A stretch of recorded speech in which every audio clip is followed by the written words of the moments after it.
우리가 계속 살펴보는 내용은 모세의 두 번째 설교가 됩니다. 상당히 긴 내용들이 되고 있어요. 만약에 한 편에 쭉 이야기로 들었으면 한두 시간 정도 들으면 끝날 말씀이 되겠지만 그 말씀이 갖는 중요성 때문에 우리는 그 말씀을 곱씹어가면서 계속 살펴보고 있습니다.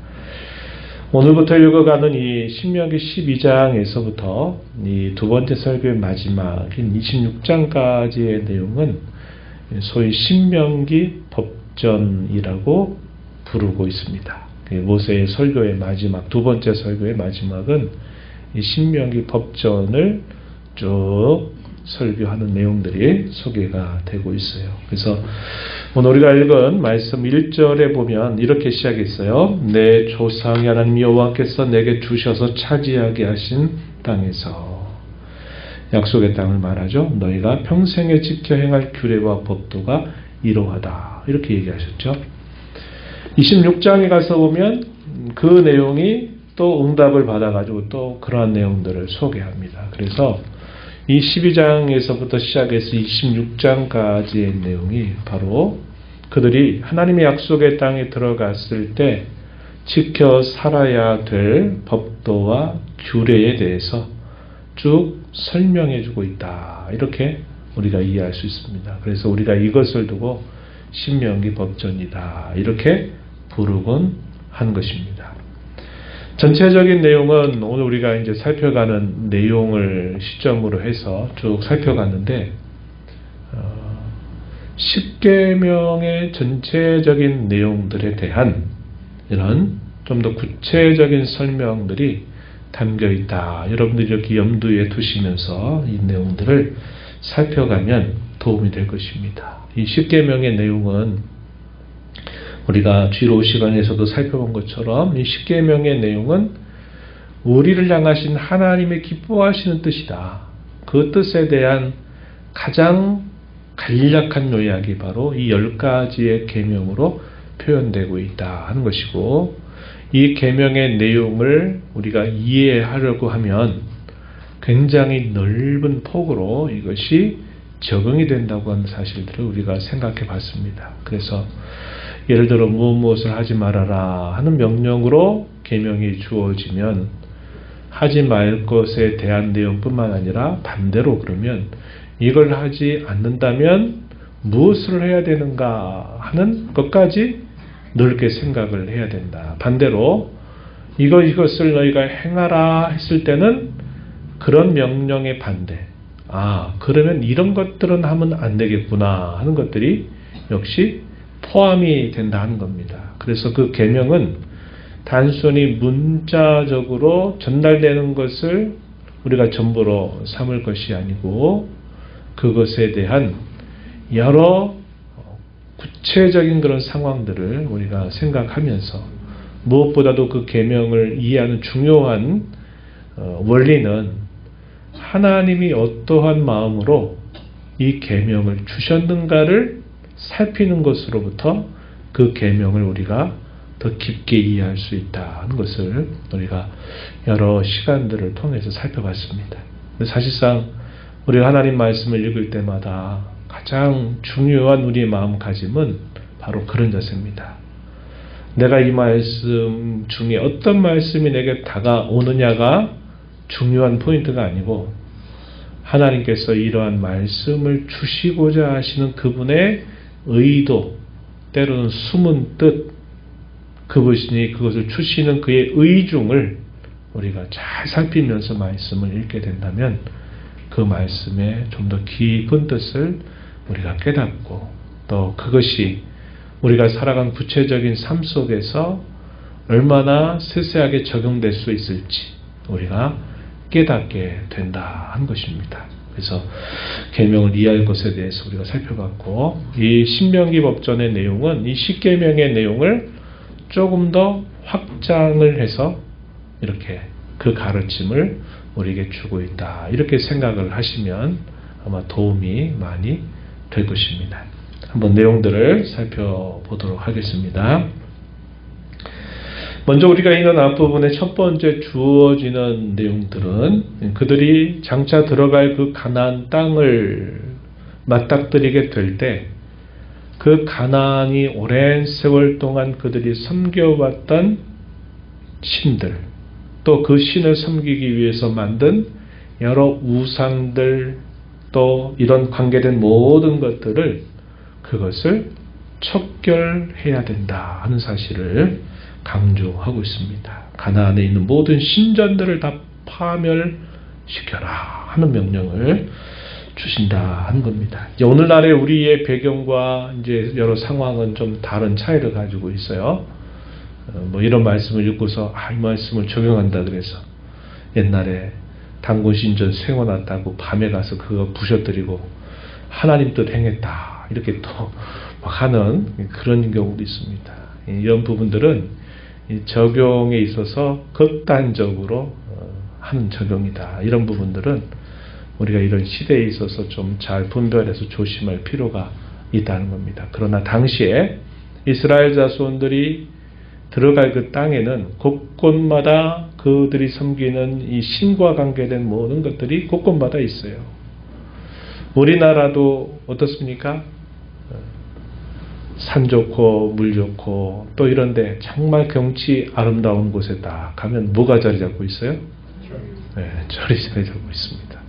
어쩜 그렇게 좋은 데는 다 찾아가지고 거기다가 그렇게 해놨는지 몰라요. 그러니까 이게 이제 뭐 우리나라만 아니라 아주 오래된 이 종교적인 관습, 종교 역사에서 보면 아주 오래된 일이다 하는 것을 보게 됩니다. 그래서 자신들이 보기에 가장 좋아 보이고 아름답고 어떻게 보면 가장 경건해 보이고 가장 신성하게 보이는 그런 곳에는 자신들이 섬기는 신의 형상을 만들어 놓고 또 거기에 제사할 수 있도록 만들어 놓는 일들이 이 가나안의 종교에 있어서도 아주 보편화되어서 있다는 겁니다. 그래서 그것들을 근절하라는 겁니다. 왜 근절하라고 말씀하실까요? 왜 그럴까요?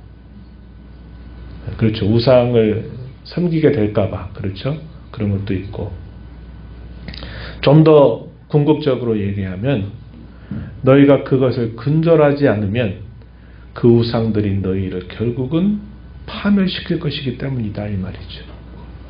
이것은 적정한 선에서 타협할 수 있는 중간지대가 있는 일이 아니라 우리가 하나님을 섬기려고 하면 이런 것들은 반드시 척결돼야 되고 반대로 이런 것들이 척결되지 않는 한 우리가 하나님을 섬기는 일들로부터 결국 실패하게 될 것이고 결과적으로는 이것들이 우리를 파멸에 이르게 할 것이다 하는 그런 일이 있기 때문에 하나님은 이 일들에 관하여서 아주 엄격하게 근절해라, 파멸시켜라, 없애버려라, 부셔버려라 하는 이런 표현들을 사용하고 있다는 것입니다. 훗날 이스라엘의 역사는 뭘 보여줄까요? 이 명령에 잘 순종해서 잘된 걸 보여줍니까? 아니면 이 명령을 그들이 지키지 못해서 결국 이런 우상들에 의해서 결국 패망을 당하게 됩니까? 전자예요, 후자예요? 후자죠. 하나님이 이런 결과가 너희에게 미칠 것이기 때문에 너희가 이 문제를 간단하게 생각하지 말고 이 문제에 관한 한 철저하게 그 말씀을 지켜 살아야 된다 하는 것을 강조하고 있다는 겁니다. 한번 적용해 볼까요? 우리가 적용해 살펴보겠지만 오늘날의 우상은 이 가나안 시대 같은 그런 식의 우상으로 거의 존재하지 않습니다. 그 우상은 보이지 않는 형태로 저와 여러분의 안팎에 이 우상들이 분명히 있습니다. 이 우상들을 우리가 잘 분별해서 척결하는 일에 마음을 기울이지 않게 된다면 우리의 인생의 말년이 어떻게 될까요? 비참할 겁니다. 우리가 삶에 남기는 흔적이 어떠하든지 간에 결국 우리의 인생의 마지막은 비참할 수 있어요. 이걸 우리가 깊이 생각하면서 우리가 우리 안팎에 있는 우상들을 끊임없이 끊어내고 근절하는 일을 우리가 마지막 순간까지 힘써야만 된다는 겁니다. 이게 안 되면 그의 최후가 안타까운 최후를 맞게 될 것이다 하는 것을 우리가 생각해 보게 되는 것입니다. 오늘 이 말씀에 보면 이 표현들이 얼마나 직설적이고 얼마나 거칠게 표현되고 있는가를 볼 수 있습니다. 오늘 내용 한번 2절 3절 한번 보세요. 표현 자체가 부드럽고 온화한 표현이 아닙니다. 한번 보세요. 2절에 쫓아낸 민족들이 그들의 신들을 섬기는 곳은 높은 산이든지 작은 산이든지 푸른 나무 아래든지 막론하고 모든 곳을 너희가 마땅히 뭐하며? 파멸하며 3절 제단을 헐며 주상을 깨뜨리며 아세라상을 불사르고 그 조각한 신상들을 찍어 그 이름을 그곳에서 멸하라. 이런 표현들은 단호한 표현들입니다. 아주 나이브한 적나라한 표현들이에요. 그래서 이 문제에 관한 아주 거친 말들을 그대로 표현하면서 이 가나안의 신전들을 파멸하고 가나안의 신들을 다 척결해야만 된다. 이 사실을 강조하고 있다는 것입니다. 우상 종교의 기본적인 특성은 뭘까요? 자신들이 믿는 신이 전능하다라는 사실을 믿지만 그들에게 있어 중요한 건 그 신이 보여야만 돼요. 보여야 된단 말이죠. 가시적인 형태로 그 신들이 있다는 것을 계속 생각해야 됩니다. 그러니까 그들은 어찌하든지 아까 얘기했지만 좋은 곳, 신성하게 보이는 곳, 거룩해 보이는 곳곳마다 그 신상을 세우고 그 신이 우리가 섬기는 신이다 하는 것을 사람들에게 거듭거듭 이것을 되뇌이고 그 신들 앞에서 제사를 드리고 또 그 신들을 만나게 하는 일에 힘을 기울이게 된다는 겁니다. 그래서 신전을 곳곳마다 많이 세워두면 그 신의 숨결이 더 우리에게 가까이 있다 하는 생각을 하게 된다 하는 겁니다. 그러나 참 종교, 우리 하나님을 섬기는 참 종교는 반대입니다.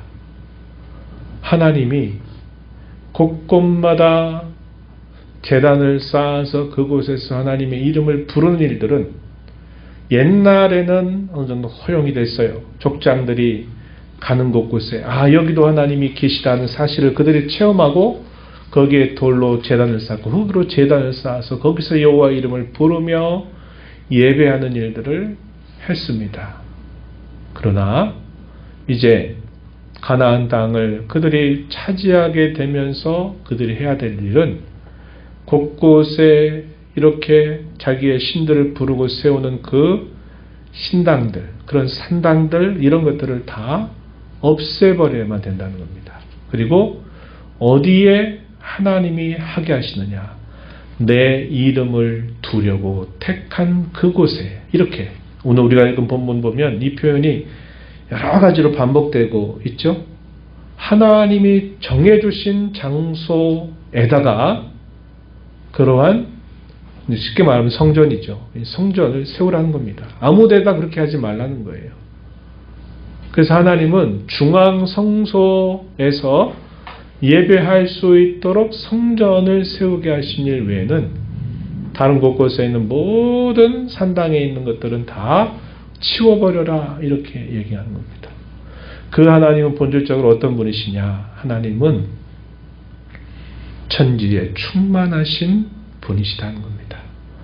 우상들은 어떻게든지 보이는 곳곳마다 만들어서 배치를 해둬서 저 신이 우리를 지켜보고 있고 우리는 저 신을 섬기고 있고 저 신의 도움을 의지해서 우리는 살아간다는 것을 확인해야 되지만 하나님은 눈에 보이지도 아니하신 분이시거니와 하나님을 비교해서 만든 어떤 형상도 하나님을 대처할 수 없는 그런 분이셔서 하나님은 천지에 충만하신 분이시다 이 말입니다. 그래서 하늘을 그의 보호자로 삼으시고 땅을 그의 발판으로 삼으신다. 이렇게 비유적으로 표현합니다. 하나님이 창조하신 모든 세계 속에 하나님이 충만하시다, 한자말로 편만하시다, 혹은 편재하신다, 이렇게 말하는 겁니다. 그래서 이방에 섬기는 사람들은 이해를 못하죠. 이해를 못해요. 야, 너희는 왜 그 신전이 그렇게 다른 곳에 없고 왜 예루살렘만 있냐? 우리는 곳곳마다 다 신전이 있어가지고 우리가 섬기는 신이 우리를 도와줄 거다. 너희가 섬기는 그 신은 도대체 어디 있느냐 하는 식으로 이방 사람들이 깨닫지 못하니까 그렇게 비난하듯이 얘기를 하기도 했던 겁니다. 그래서 여호와 하나님을 섬기는 참 종교와 우상 종교가 근본적으로 다르다는 거예요. 그래서 하나님은 그들이 정한 때 모일 수 있는 딱 한 곳, 특별히 명절을 맞게 될 때 그들이 어느 곳에 살든지 간에 그 중앙 성소로 올라오게 하는 그 한 곳을 정해주시고 나머지 모든 것들은 다 치워버리라는 거예요.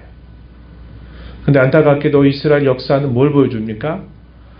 가나안 신들의 종교처럼 곳곳마다 만들어둔 곳에다가 그 제단을 쌓았는데 나중에는 그게 하나님을 섬기는 건지 이방신을 섬기는 건지 분간이 안 되는 종교 혼합의 형태가 곳곳마다 산당에 자리 잡게 된 겁니다. 그러니까 그것이 하나님을 섬기는 종교인지 가나안 신을 섬기는 종교인지 분간이 안 되는 혼합돼 버린 종교의 타락이 있게 되면서 결국 이스라엘 역사에서 우상이 근절되지 못하고 그 우상 때문에 결국은 외세의 침략에 의해서 패망당하는 것이 북이스라엘의 역사, 남유다의 역사였다는 것을 성경이 보여주고 있다는 것입니다.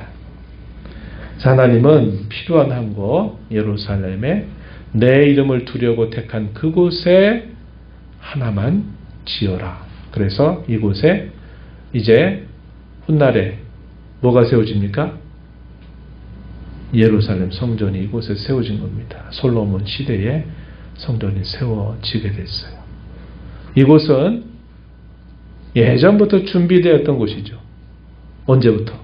족장 시대부터 준비됐던 곳입니다. 언제일까요? 하나님이 아브라함을 어느 날 부른 다음에 아브라함아, 내 독자 이삭을 내가 너희에게 지시할 땅으로 가서 그곳에서 그 아들을 나에게 번제로 드려라 하는 명령이 떨어집니다. 창세기 22장. 그래가지고 아브라함이 그 하나님 말씀을 듣자마자 다음날 이른 아침 종 데리고 자기 아들 데리고 피로반 재료 가지고서 3일 길을 가서 어디에 도착했어요? 모리아산에 도착했습니다. 그 모리아산에서 그 아들을 번제로 드리려고 하는 순간 됐다 아브라함아 됐다 내 아들을 해하지 말아라 이렇게 말씀하시면서 숯불 사이에 걸려든 한 마리의 양을 예비하셔서 그 양을 잡아서 대신 번제로 드리게 하신 것입니다. 이것이 훗날에 예루살렘 성전이 세워지는 곳이 되었다는 거죠. 그리고 예루살렘의 성전이 세워질 때 솔로몬 시대에 세워졌다가 무너졌다가 또다시 스룹바벨 시대에 또 세워졌다가 또 무너졌다가 언제까지? 예수님 당시에 헤롯 왕에 의해서 세워졌다가 예수님 어떻게 하십니까? 오늘 새벽에 우리가 며칠 새벽에 읽었죠? 성전을 심판하시겠다고 말씀하시는 거예요. 그걸 보시면서 우신 예수님 채찍을 노끈으로 채찍을 만들어서 그 성전에서 있는 사람들을 다 흩어버리면서 심판의 상징적인 행위를 2번씩이나 공생의 초기와 또 마지막 한 주간에 또 일을 하시고 그곳을 바라보며 웅장하고 그 위용에 놀라고 있는 제자들을 향해서 얘들아 앞으로 얼마 되지 않아 돌 위에 돌 하나도 남지 않고 다 무너지게 될 거다. 이렇게 예수님 말씀을 하시면서 한 30년 40년 지나가면서 결국 예수님의 예고한 대로 예루살렘 성전이 완전히 무너져 내리는 일이 있게 되었다는 것을 우리가 알죠. 그곳에서 어떤 중요한 사건의 변화가 일어나느냐. 예수님이 그분이 진정한 성전으로서 그분 자신이 죽으심을 통해서 이제 더 이상 성전이라는 게 필요 없는 시대를 예수님이 만들어 주신 것입니다. 그래서 보이는 성전은 사라져버리고 믿는 신자들의 심령이 성령이 거하시는 성전이 되었고, 그것이 주님이 제자들에게 말씀하신 것처럼 너의 신앙 고백 위에 나의 교회를 세우리라 하셨던 것처럼 그 성전이 교회로 대체되는 큰 변화가 있게 되었다는 것을 우리는 알게 됩니다. 우리가 읽은 말씀으로 좀 더 들어가서 살펴보시면 4절을 한번 보십시오. 4절에 보면 너희 하나님 여호와께는 너희가 그처럼 행하지 말고, 이것은 하나님을 섬기는 종교는 그런 식으로 하나님을 섬기는 게 아니다 이 말이죠. 그러면서 5절에 자기의 이름을 두시려고, 이 표현이 반복적으로 표현됩니다. 자기 이름을 두시려고 너희 모든 지파 중에서 택하신 곳인 그 계실 곳으로 찾아 나아가서 그곳에서 제사를 드려라 하는 말씀을 주시게 됩니다. 그러면서 뭐라고 말씀을 하시는가? 각기 소견대로 그렇게 했지만 너희는 거기서는 그렇게 해서는 안 된다 그랬습니다. 각기 소견대로 해서는 안 된다. 다시 말해서 하나님이 명령하신 대로 그렇게 하여야 된다. 이렇게 말씀을 하고 있다는 겁니다. 그래서 제사할 장소를 정해 주시고 이곳을 여러 번씩이나 반복적으로 표현하면서 너희가 섬기는 하나님은 이 가나안의 신들과 근본적으로 다르고, 너희가 제사를 드릴 곳은 아무 데서나 아니라 각기 소견대로 할 것이 아니라 여호와께서 이름을 두시려고 한 그곳으로 가서 제사를 드려라 하는 말씀을 하시게 됩니다. 그러면서 우리가 읽은 마지막 부분에서 크게 두 가지를 구별할 것을 가르쳐 주시는데, 첫 번째는 뭐냐면 그 중앙 성소에서만 행해야 될 것이 무엇인가를 구별하시고, 또 각자가 살고 있는 그 지역에서 행할 수 있는 일들이 무엇인가를 구별해 주세요. 예를 들어서 제사를 드리거나 그들이 소득의 11조를 얻은 것을 가지고 그 11조를 드리려고 할 때, 혹은 하나님 앞에 제사를 위해서 드리는 예물들은 너희가 있는 곳에서 각자 너희 소견대로 해서는 안 되고, 어떻게 해라? 여호와께서 이름을 두신 그곳으로 가져와서 그곳에서만 드려라. 이렇게 말씀을 하시는 겁니다. 그러면서 또 반대로 너희가 사는 곳에서 할 수 있는 일이 있다. 그게 뭐냐면 예물과 상관없이 너희가 기르고 있는 가축 중에서 먹을 수 있도록 해주신 것, 정한 재물, 정한 동물로 구별해 주신 것들은 너희가 기뻐하는 대로 그곳에서 잡아먹을 수 있다 하는 겁니다. 그러니까 예물로 드리는 것은 너희가 있는 곳을 결코 해서는 안 되고, 그것은 오직 중앙 성소로 가지고 와서 하나님께만 드려야 된다. 그러나 너희가 예물이 아닌, 너희가 잔치나 즐거운 일이 있을 때 먹을 수 있도록 허용해 주신 이런 짐승들은 너희가 하고 싶은 대로 잡아서 즐겁게 먹을 수 있다. 이렇게 말씀을 하시는 겁니다. 그러나 단 한 가지 딱 제한을 뒀어요. 그 제한이 뭐냐면, 그런 가축들을 먹더라도 뭐는 먹지 말아라? 맞아요. 피는 먹지 말아라. 피는 먹어서는 안 된다. 그 피에 관해서는 철저하게 금하시는 명령이 주어지게 됩니다. 그러면서 마지막에 너희가 이 말씀을 따라 순종하고 선과 의를 행하게 된다면 너와 너희 후손에게 영구히 복이 있을 것이다. 28절에 그 말씀을 하시게 됩니다. 그래서 첫 번째 이 신명기 법전에서 이야기하는 핵심의 내용은 가나안의 모든 우상과 신정들을 다 척결해 버리고 너희가 섬길 하나님은 하나님이 그 이름을 두신 곳에 가서 제사를 반드시 드려라 한 것을 명령하시면서 그들의 성전을 위해서 할 수 있는 것과 그들이 살고 있는 곳곳에서 할 수 있는 일들을 엄격하게 구별해서 순종할 것을 요청하고 있다 한 것입니다. 그러면서 반복적인 표현이 또 하나 있는데 뭐냐면 7절, 12절, 18절에 보면 여호와 앞에서 즐거워하라 하는 이 표현들을 사용합니다. 우리가 신앙생활을 하면서 하나님 앞에 기뻐하고 즐거워하는 것, 어떤 경우에는 하나님을 잘 섬겨서 하나님 우리에게 주시는 주시는 선물이죠. 그래서 그것으로 인하여 기뻐하기도 하는 것이고, 또 한편으로는 내가 하나님 앞에 이렇게 할 수 있는 것을 기쁘게 여겨서 즐거이 그 일을 억지로 인색함으로 하는 게 아니라 그것을 자원하는 마음으로 즐겁게 하는 것도 말씀하고 있는 겁니다. 신앙생활은 기쁨으로 하는 거예요. 기쁨으로 하는 것은 우리의 더 좋은 신앙생활을 위한 아주 큰 동력이 됩니다. 동력. 신앙생활 하는데 마지못해서 그냥 맨날 힘겨운 마음으로 아이고 이런 마음 가지고 신앙생활 하면 그 받으시는 하나님이 보시기에도 뭐가 그렇게 너는 그렇게 힘들다고, 넌 뭐가 그렇게 그런 마음으로 매일 그렇게 하냐. 다른 사람이 볼 때도 하나님 섬긴다고 저렇게 귀한 일이라고 여기면서 맨날 저렇게 하기 싫어 억지로 하는 즐거움도 없고 기쁨도 없고 그냥 마지못해서 하는 거 보니까 에이 그런 하나님 뭘 섬겨, 이런 생각이 참 들 수도 있겠죠. 이 신앙생활에서 기쁨은 우리의 신앙을 더 즐겁게 해주고 우리 신앙을 더 깊이 하는 아주 중요한 동력이 돼요. 마태복음 14장 17절 우리 기도하는 교회를 기도할 때 그 제목도 있잖아요.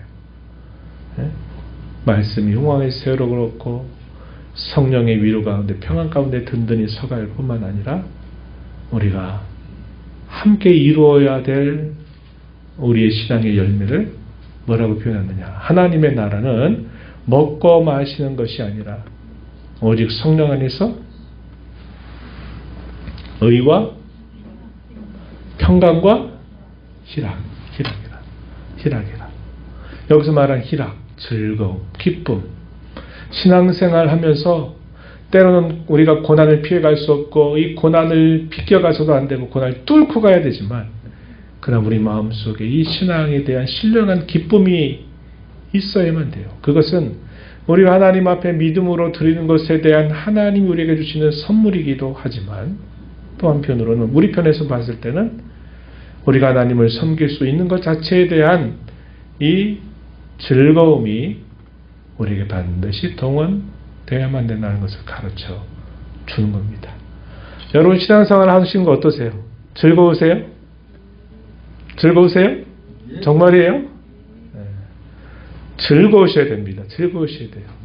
신앙생활 하는 게 즐겁이 돼야지 신앙생활 하는데 그냥 억지로 막 마지못해서 이렇게 하면 안 돼요. 우리 꿈나무들도 있는데 우리 꿈나무들은 좀 시간이 필요하겠지만 즐거움을 해야 돼요. 예배당에 오는 게 즐겁고 예배당에서 노는 게 즐겁고 예배당에서 있는 것 자체가 즐겁고 이렇게 자라면서 내가 하나님을 섬긴다는 것이 이런저런 면에서 즐거운 일이 돼야지 이걸 멍해와 속박과 굴레처럼 여기게 되면 안 된다는 겁니다. 그때부터는 힘들어져요. 신앙이 병들기 시작합니다. 그래서 여러분들이 신앙 안에서 얻는 이 신령한 기쁨을 여러분들이 늘 마음에 품고 섬겨가야만 돼요. 그게 있어야 됩니다. 그래서 역설적인 면이 있는 거죠. 그래서 그런 면들이 없게 되기를 바라는 것이고, 오늘 우리가 이 말씀을 생각하면서 아까도 적용점을 이야기했지만 오늘 우리가 살고 있는 이 시대의 우상은 옛날 고대 근동사회처럼 이런 식의 우상으로 존재하지는 않습니다. 그러나 그 우상은 보이지 않는 더 교묘한 방식으로 우리 가까이 들어와 있어요. 우리가 이런 우상에 감염되어 있고 젖어 있는 삶을 살아가기가 아주 쉬워졌습니다. 그래서 성경은 우리에게 가르치기를 내가 무엇인가에 대하여 욕심을 품는 순간부터 그것이 너에게는 우상이 된다는 것을 우리에게 말해주고 있어요. 말은 아닌데 내가 시간을 거기에 많이 사용하고 있어요. 말은 아니지만 내가 가지고 있는 소유의 많은 부분을 거기에 내가 지금 쓰고 있어요. 그럼 이게 뭘 보여주는 겁니까? 말은 아니래요. 근데 자기의 관심이 어디로 가 있는 겁니까? 시간을 많이 쓰고 있는 곳에 가 있어요. 자기의 재물을 이건 아깝지 않다고 많이 쓰고 있는 곳에 이미 그 마음이 가 있는 거예요.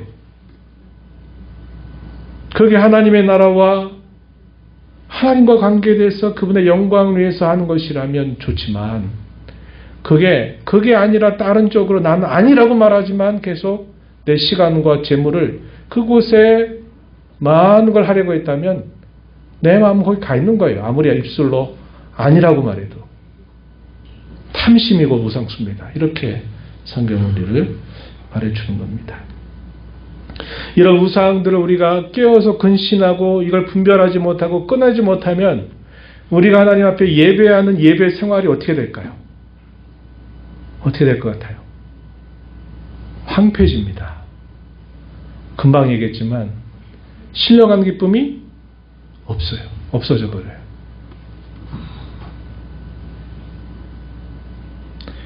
이스라엘 백성들이 가나안의 그 신들을 섬기는 그 종교에 계속 척결 안 하고 그걸 내밀어 두면 계속 그걸 늘 보고 하다 보면서 계속 거기에 마음이 기울어져요. 그러면 그들이 하나님 명령하신 명절에 중앙성소 가서 제사해라, 예물을 가지고 드려라 할 때 그들의 마음이 어떻게 될까요? 갈라지죠. 제물은 드릴 수 있어요. 그러나 그 제물을 드리는 그 기쁨과 즐거움은 나눠져 있는 거예요. 그런 제사를 하나님이 온전하게 기뻐하시지 못하는 거죠.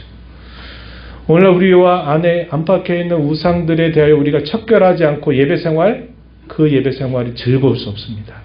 꼭 기억해야 합니다. 예를 들어 볼까요? 우리 청소년들, 청년기에 있는 우리 형제 자매들, 예를 들어서 핸드폰, 패드, 컴퓨터, 게임 이런 것들에 많은 시간을 쓰죠. 이렇게 쓰다 보면 이것이 하나의 내 마음을 차지하는 것이 돼버려요. 그러면 그런 거에 빠져 있다가 예배하러 나오면 예배가 되겠어요? 지루하고 힘들고 버티고 이런 생각이 드는 겁니다. 예, 오늘 제가 여러분 우리 콧날이 직격탄을 날린 것 같은데 우리 아이들에게 그렇지만 그 사춘기 시기가 또 그런 시기 때문에 막 힘들어요. 어쨌든 잘 이겨내리라고 저는 기대하고 믿습니다. 그런데 우리 어른 성도들도 마찬가지 아니겠습니까? 내가 이런저런 생각과 근심과 하는 것에 내가 많은 것을 어떤 것에 마음을 빼앗겨서 있다면 TV 프로에 아니면 어떤 스포츠에 무엇에 빠져 있는 것들 때문에 내가 거기에서 균형을 잃어버리게 된다면 그런 생각 때문에 내가 예배 자리에 와도 그 예배가 하나님 앞에 온전하게 집중할 수가 없고 또 그 황량한 상황 속에서 내가 깨끗하고 순전한 예배를 하나님 앞에 드리기 어렵고 그럼 그 예배를 통해서 얻는 신령한 기쁨이 내게 경험되는 일도 드물어져요. 그럼 신앙생활 어떻게 될까요? 해야 되니까 하는 겁니다. 해야 되니까 하는 거예요. 이렇게 되면 그때부터 신앙은 병 들어가게 돼 있다 이 말이죠. 그래서 예배의 환경을 우리가 잘 조성하는 것은 무엇보다 우리 마음속에 있는 많은 우상들을 우리가 계속 말씀을 통해서 기도를 통해서 척결해내는 작업을 하지 않으면서 이런 황량한 마음 상태로 하나님 앞에 예배 잘한다. 안 된다 이 말입니다. 그래서 그걸 우리가 오늘 말씀을 통해서 잘 배워야 되겠고 우리는 마지막 한 가지만 더 말씀드리고 마무리합니다. 오늘날 우리는 교회라고 불러요. 교회. 구약시대 때는 성전이 하나 있었어요.